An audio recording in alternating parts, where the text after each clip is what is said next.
Well, hello there. How you doing? I feel like Dr. Kirk Connors in this lab coat. Poor Peter Parker. Alrighty. Let's do this. Should I turn the light on? Hold on. Anything better? No. Oh, wow. Does that make anything better? Yeah, but like, there's a bit of a reflection on the whiteboard. How is it with no light? I think it should be fine. Welcome. So, first thing I just want to preface is that am I know-it-all? Absolutely not. I don't know everything when it comes to fitness, nutrition, bodybuilding. I'm still learning a whole bunch of stuff, right? So I don't want to come off as I'm some all-knowing being in this space. Do I know a lot of information? I would like to say yes. Do I feel like I know enough to be able to help teach people? I would also like to say yes. But again, I'm also still like a student of it, right? I don't know everything. There's still a lot of things that I am learning. So if I look back at this in a month from now, or like however long from now, or somebody comments I actually am wrong about a topic, I'm open to that criticism. You know, again, at the end of the day, I am learning. I'm not trying my hardest to be absolutely right here and say that what I'm going to be saying is the absolute way and the absolute truth. Like, no, like, there is a chance, you know, that, again, I'm confident I'm not going to be wrong about this stuff, but if I am, I'm open to that, right? I wouldn't be teaching any of this stuff if I was not confident in my knowledge and in my abilities, but I am, so therefore, welcome to class. I'm going to try and teach you better. So, I'm going to be making a whole bunch of different videos. So I am calling this series the ZM Performance Lab. That kind of is just in reference to my online coaching business that I haven't done too much work for, but I'm trying to slowly implement putting work into it as I can. But my brand name is called ZM Performance, and so this is the ZM Performance Lab. Yay! Anyways, I will say I got this lab coat idea from Mr. Clark Kent. No, not Superman. He's the other fitness influencer dude. You know, cool guy, crazy physique. Let's move on. But my goal with this here is to be able to teach what I know about a lot of topics coming from a very like layman's perspective. And what I mean by that is I am just a normal dude. You know, I don't have any university degree. I don't have any anything like that. Like especially in this space. Obviously, you know, I have my certification and stuff, but that's kind of more of like a formality thing, right? Like I don't actually have any official degrees saying I know my shit on this topic. No, this is just based on my own learning, my own understanding, my own research, my own anecdotal data from myself, and from other people I've just seen around. That kind of came from knowing nothing to knowing what I do know now. I feel like not having a very scientific background or big university degree background or anything like that, I feel like I'm able to explain a lot of this stuff in a very casual way and just kind of in a way that's digestible and people can actually understand, rather than doing what social media loves to do right now, which is just spam buzzword left, right, and center in your mechanical matching, motor unit recruitment, yada yada yada. Who gives a shit, right? I'm just kind of here to explain these topics in hopes that it's going to help people be able to start their fitness journey or improve their current fitness journey or anything like that. And you know, I kind of want to be able to do that in as simple fashion as possible and as an actionable of a process as possible. I don't know if that's the right way to put that, but I want to make whatever I'm going to be saying actionable for people to actually implement into their fitness journeys, into their lives, that kind of stuff, right?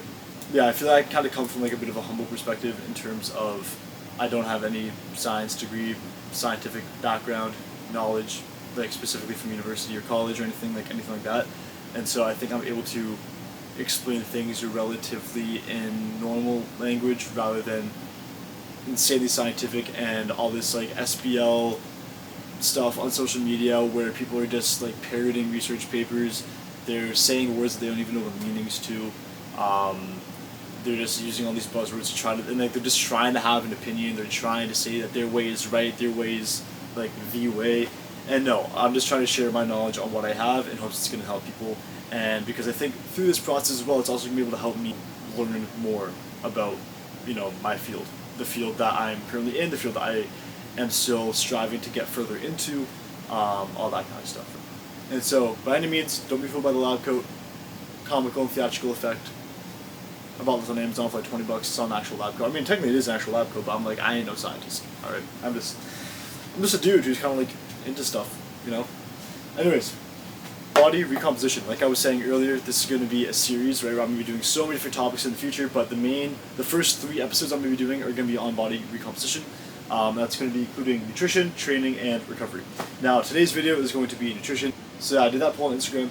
where I asked which one is most important for you guys to learn about, or do you feel that you kind of like lack information on and need most help with. And out of these three, everyone said nutrition. And I was going to start with nutrition anyways, but everyone said that, so that kind of played out well. But nutrition topics I'm going to kind of try to stay on today. Again, I might kind of go off course a little bit. I'm going to try my best to keep it within these topics and keep everything fairly basic, simple, and concise.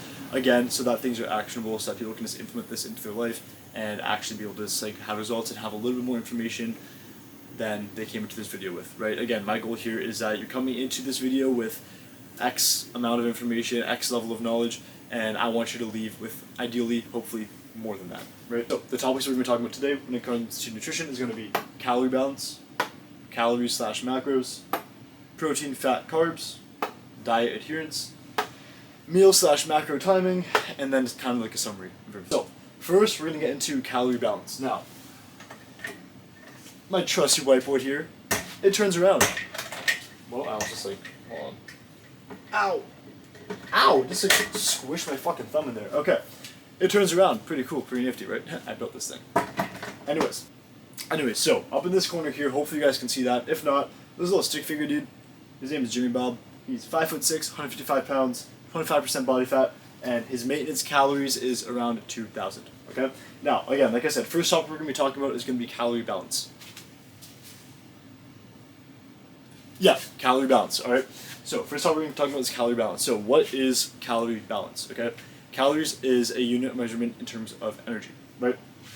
Again, I'm not going to go too into detail on anything, but if this Jimmy Bob's maintenance calories are 2,000, then his calorie balance can fall into three different aspects. There's either going to be a caloric surplus, which means just more, caloric deficit, which just means less, or maintenance, right? Right here, this would be his maintenance. A caloric deficit could look something like 1,800 calories, and a caloric surplus looks something like 2,200 calories, right? That's kind of very basic example of energy balance, to where that's energy deficit, this is energy surplus. Now, let's say if one day I have 1,800 calories, right? The next day I have 2,200 calories. Guess what? I am back to my maintenance calories, because putting those two numbers together, dividing it by 2, goes to 2,000, right? So, when it comes to calorie balance, this is kind of how you're going to decide what direction you want to go with in terms of your diet, right? You can either maintain, cut, or bulk, right? Now, when are these things appropriate and needed? Cutting is appropriate and needed when you have an excess of body fat. Bulking is appropriate and needed, the complete opposite of that, when you have too little body fat. Maintenance is needed when you are just healthy, right? All these things are going to have their own time and place. A lot of times when it comes into a growth phase, right, you're going to want to go into a bit of a surplus, so you just have a bit extra energy, because also too, studies do show that even if it's not the most insane amount, if you are in a slight surplus, you will build slightly more muscle on average. It's not to also say that you can't build muscle in a deficit. So whenever I'm kind of going, in terms of very basic terms, of course, deciding what kind of diet I'm going to go for with somebody, it's going to be based on their current body composition, which is going to be either if they are too hefty in terms of body fat, I'll put them in a cut. If they have too little body fat, put them in a bulk. If they're doing pretty good on body fat, they're in a healthy range, and we're just trying to build some tissue right now, just kind of keep things nice and casual, and just like slow over time progress, most of the time I'll stay in maintenance, right? I think regardless, it's important first to always go into a maintenance phase, because you need to find where your maintenance calories and levels are, and then from there you can play with cutting, bulking, doing whatever you want to do. Now, how to find your maintenance calories, right? We could go in a couple different directions. You could do, there's a very basic calculation that you can do. You literally just take your body weight, times that by 14, times that by 15, times that by 16. They're all going to be obviously different numbers. Usually if you're doing around times 14, times 15, that's usually going to be somewhere around your maintenance. Or there are also, if you just search up TDEE, which stands for Total Daily Energy Expenditure Calculator, there's going to be a bunch of different websites that are going to pretty much come up, and you just click one, put in your age, put in your height, put in your weight, put in your activity level, put in your gender, and that's pretty much it, right? And then based on your activity level, your height and weight, your gender, all that kind of stuff, it's going to pretty much do a calculation and just give you a very rough estimate on what your maintenance calories is going to be. So if you kind of need a starting number, just go with that number. And then of course we're going to kind of get more into detail on how to go about dividing out your macronutrients, all that stuff. However, once you have that number and you have all your macronutrients and everything calculated for that potential maintenance number, stick at that for a week or two, see how your weight fluctuates, right? See if your weight is going to relatively at some point, might go up a little bit, might go down a little bit, but then if it just stays the same over a prolonged period of time, that's going to be your maintenance, right? And now from there you kind of know, okay, so if I want to be cutting or losing any body fat, I can go less than that, and again, you can still build muscle in the cut. Or if I want to now gain some body fat and kind of put on some size, then I can go into a bit of a surplus, right? And again, you can still build a little more muscle than if you were maintaining or if you were cutting in a surplus. Now, if you're going to be deciding after finding your maintenance if you want to go to a cut or a bulk deficit or surplus, then all I would really just do is just what I did here, just minus 200 plus 200, right? Don't go for anything too crazy. Like you can literally go minus 100 or plus 100 even, minus 50 plus 50. Those are still deficits and those are still surpluses, right? However, generally I would kind of go with like around 200. So I would go around either plus 200, minus 200, kind of see how you go from there, and just very slowly change the numbers kind of as you need to. It's always better to get slow progress rather than getting fast progress, right? As kind of contradicting as that seems, of course, you always want to get progress as fast as possible. However, slow and steady wins the race, and that is definitely true when it comes to fitness and nutrition. One other topic I do want to talk about before we kind of get more into the macronutrient side of things is kind of like how I mentioned earlier, where one day you could eat 1,800 calories, the next day you could eat 2,200 calories, and that's still going to average out to 2,000, right? That comes out also as well to energy balance or calorie balance, where you don't have to stick to one number every single day. Of course, if you can, that's amazing. But if one day you eat a little less, the next day just eat a little more and it'll balance out. If one day you eat a little more, next day you eat a little less and it'll balance out, right? Or even if you do one or the other, if you're just consistent with the certain number of calories that you're meant to eat every single day after that, throughout a week span, it's pretty much going to average out, right? So like one day is not going to kill your progress, one day is not going to kill your gains, one day is not going to ruin everything. Just take a deep breath and just restart. Now, let's talk about macros. Protein, fat, and carbs, right? So, once we kind of know pretty much our maintenance level of calories, right, or just whatever calories that we kind of want to get into, we need to now find our macronutrients. Now, I'm going to go over the calculations on how to find your macronutrients. So, carbs, we are always going to leave for last. So, I'm just going to put number 3, right? Personally, I usually do protein first. So, I'm just put that number 1, and then fats is number 2. Now, the reasoning for this is just going to be the fact that with protein and fat, we actually do have a certain calculation in terms of what we can do to get those numbers, and then the carbs, we're just going to fill in the gap, right? I'll explain what that means in a second. So one thing I do want to go over first really quickly is that 1 gram of protein is 4 calories. 1 gram of carbs is same exact thing, 4 calories, and 1 gram of fat is 9 calories. Now, when we are looking at our diet, and how many calories you have to work with relative to the caloric values per macronutrient per gram, you always want to think of it as kind of like a budget, right? Like your calories are literally just a budget. You have a calorie budget. Now, if I were to spill over too heavily on fats, that's going to take away from how many carbs and protein I can have, right? And so you always want to make sure that we're kind of getting the right amounts of everything so that we can still get enough carbs, enough protein, enough fats, so that nothing is really spilling over or taking away from each other. And the main thing that is going to take away calories is fats, right? If I am, because 1 gram of fat is a little over twice as many calories as 1 gram of protein and carbs, right? So in that case, you can pretty much think 1 gram of fat is worth 2 grams of protein or 2 grams of carbs. Now if you spread that over times 5, right? So 5 grams of fat, that is now 10 grams of carbs and 10 grams of protein we're missing out on, right? So we always do want to make sure we're doing proper calculations. Now, when it comes to protein, of course, there's been so many different discussions on how much protein you should be having. 1 gram of protein per pound of body weight, 0.73 grams of protein per pound of body weight, or I think it's like 1.6 kilos, 1.6 grams per kilo. I think that is something like that.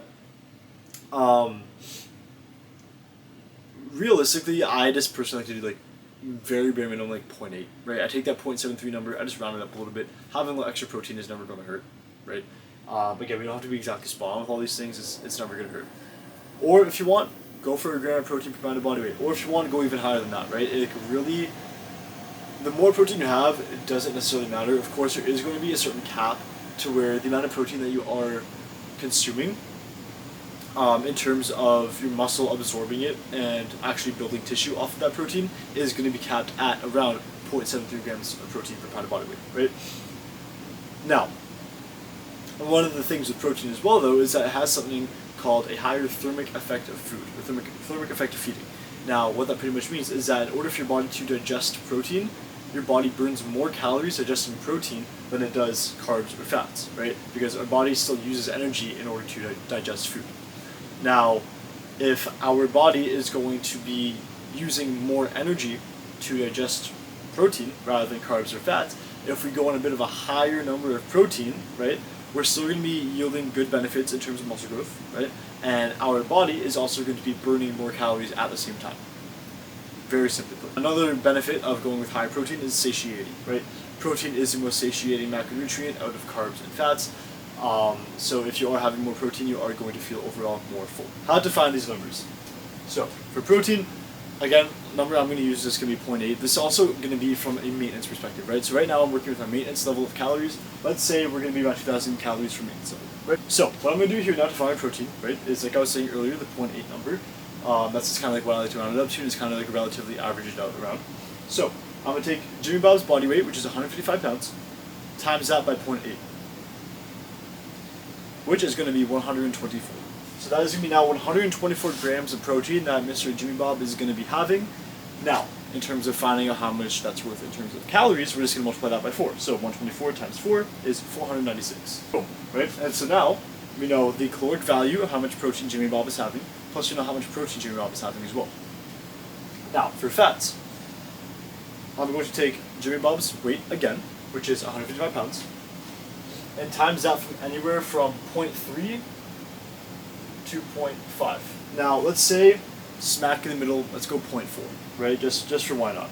So 155 times 0.4. Jimmy Bob here is going to be having 62 grams of fat. In this case, when it's at 62 grams, I'm probably just going to round it down to 60. So equals 60 grams of fat. So now 60 times 9 is 540. Okay, so now that is 540 calories worth of fat. And so now this is when coming into our maintenance calories beforehand comes into play, right? Because now that we know we have our protein and fat counts, right? Our goal here is to fill the rest in with carbs. So all we're going to do is we're going to take 496, right, which is the caloric value of all of our protein that Jimmy Bob is going to be having, plus 540, which is the caloric value of all the fats that Jimmy Bob is going to be having, and that equals 1,036. Now, yeah? I'm being called. 1 second. We're back from the intermission with the monster! Mom and my sister were trying to build a barbecue. They couldn't build the barbecue, so they called me, Bob the Builder. I couldn't build the barbecue either, so that's that. But then while I was up there, I decided to go for a little drive and grab a white monster. So, seems like it was a win. Also, it's my second monster today. Okay. So as I was saying, right here, right, to calculate the protein, we got Jimmy Bob's body weight times 0.8. That's 124 grams of protein, which is 496 calories. Right here, we got his fat. There's 155 pounds on Jimmy Bob. We got multiplying that by 0.3 anywhere to 0.5. I just did 0.4 just for why not. We got 62, rounded that down to 60, and then now that equals 540 calories. Now, carbs always comes last. Why? Because we're just going to pretty much fill the rest of the calories. So when we add those two numbers up with the calories, of 496 calories plus 540 calories, we get 1,036 calories, right? I'm just going to write that down really quick, right? And so now all you gotta do is just do 2,000 calories, which is the maintenance of the calories, minus 1,036, which is the calories both those things put together, which is going to equal, so 964, right? Now, if we take that number 964 and then divide that by 4, that is 241, right? And since 1 gram of carbs is worth 4 calories, that is going to mean 241 grams of carbs. Right, so now we know Jimmy Bob's macros. We got protein, 124 grams. Fat, 60 grams. Carbs, 241 grams. Right, and so now right there, we have figured out our maintenance calories and what our macronutrients should be. Now, what we can do is have these macros And this is now where we can play around with stuff, right? If we want to now stay within this exact same amount of calories and increase our protein or our carbs, just take away some fat, right? Calculate the difference in calories, and then just add that difference in calories into protein or carbs. That's simple, right? Now, of course, now it's pretty easy, especially if you're going to a surplus, right? We're literally just going to do, okay, 200, what do I want 200 calories worth of? If I want that equally divided between protein and carbs, just do 100 divided by 4 and put that into both of them, right? If you want, you can also like pull some fats to get some extra calories to work with, go down to 0.3, and then from there, again, same kind of math, and then just find those different numbers for carbs and protein, right? Now, when it comes to a deficit, first thing a lot of times people are going to want to pull from is going to be carbs, right? However, we do want to try to keep carbs as high as we can. You can pull a little bit from carbs if you want. However, I would pull a little bit from fats as well. Given the fact that right here I did 0.4, right? That gives me some wiggle room, so if I wanted to go down to 0.3, right, then I could. And then I could use those extra calories and just remove that. That might even be my deficit, and I can keep the amount of carbs and protein I have, right?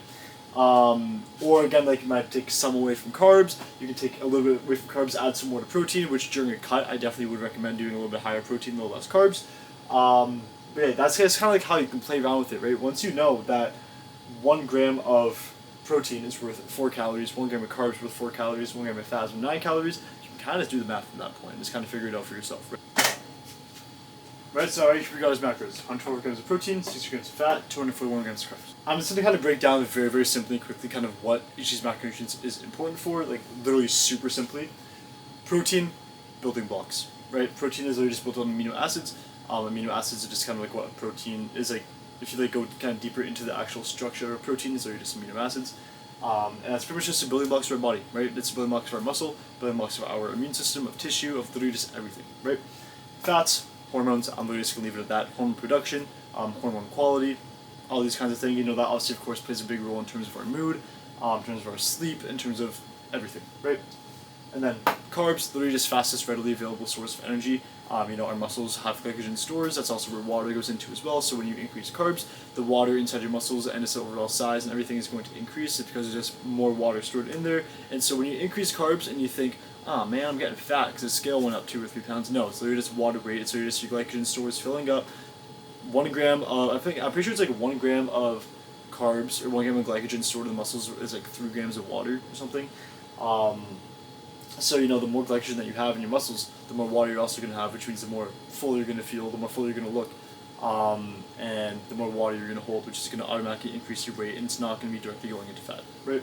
However, that is, again, the most readily available source of energy for us, so we always want to make sure, and we'll talk about this in a little bit, that carbs we are having, especially before and after training. So next topic that I do want to talk about is going to be meal/macro timing. Now, personally, I'm a big fan of just spacing my meals out.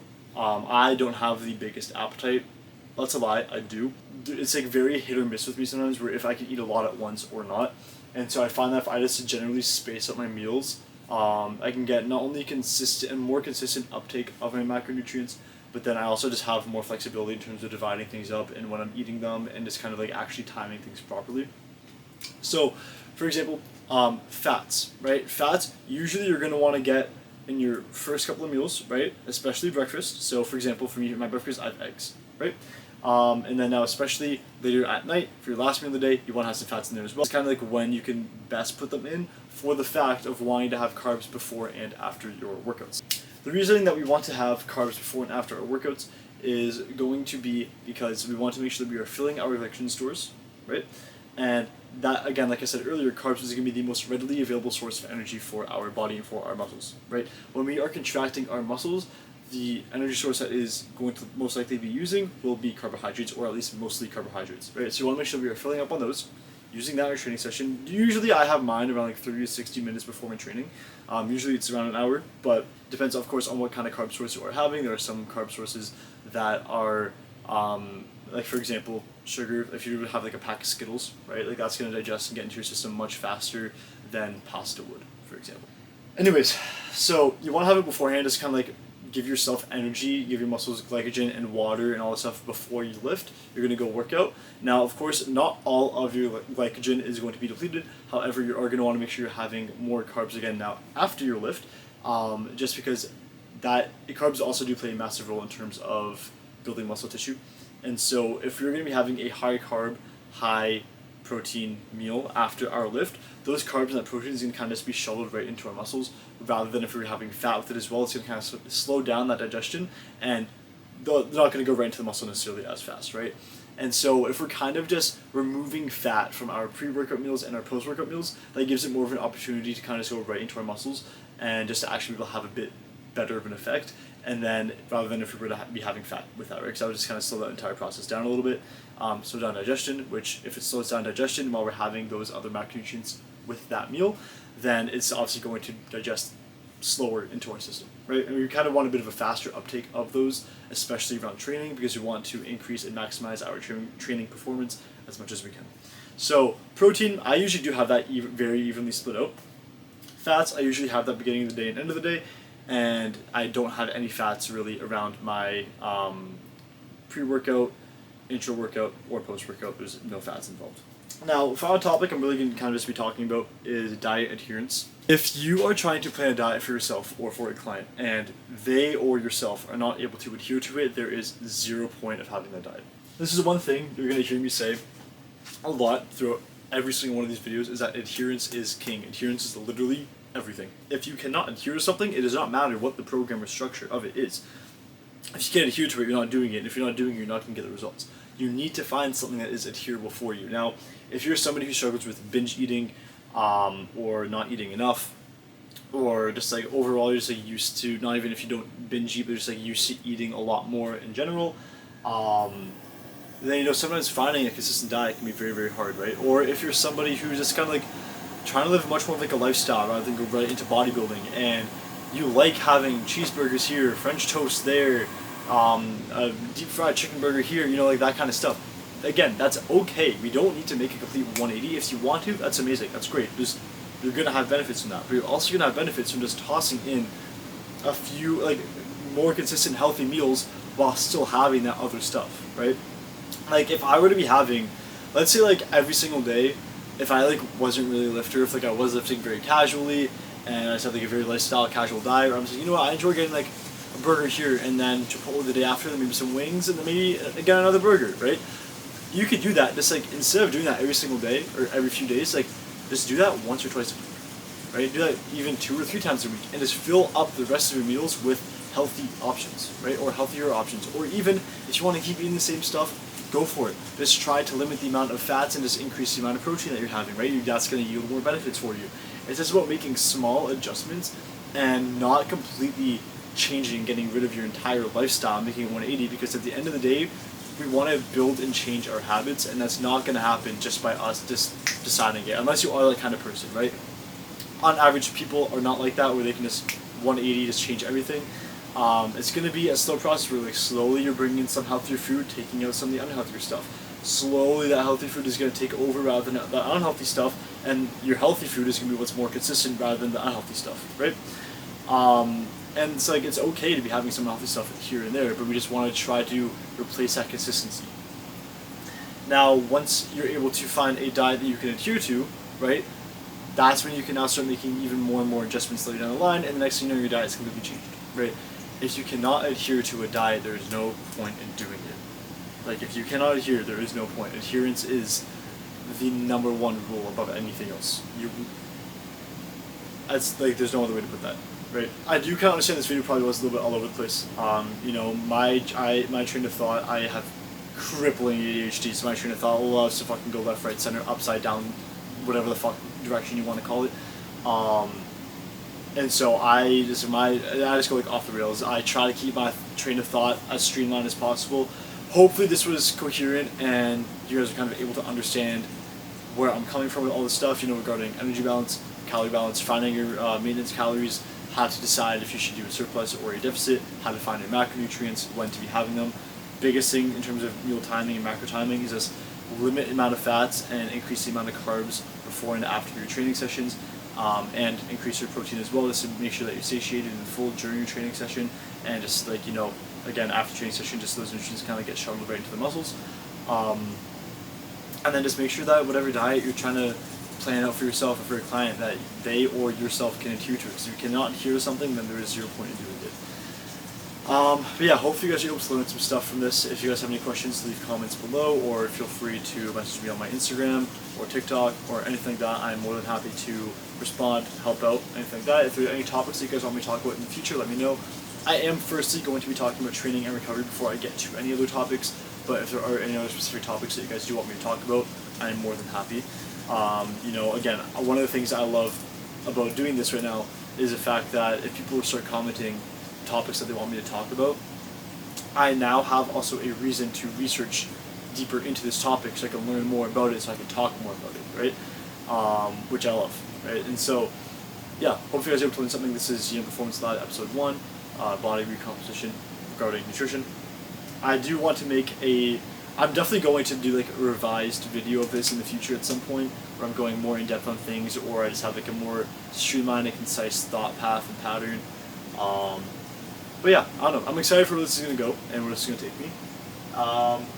Yeah, me and Jimmy Bob say peace out. Hope you have a good day, and see you in the next one.